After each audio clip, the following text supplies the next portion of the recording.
hindi lahat ng pumapalakpak gusto ka.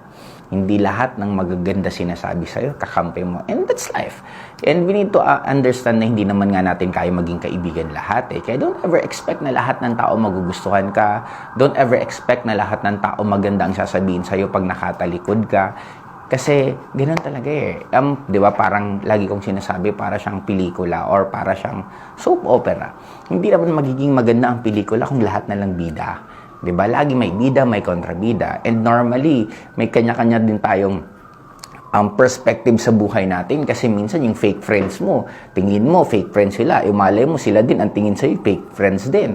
Hindi natin maano kasi napakahiwaga ng mundo Sabi nga, we have a multiple version of us sa bawat isang tao.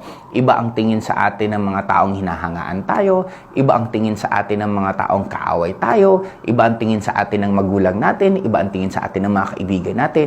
In short, hindi mo na nga alam kung sino ka sa opinion ng kada iba't ibang tao. Kaya ang importante, classmate, hindi importante kung anong opinion nila, ang importante ano ang opinion mo para sa sarili mo.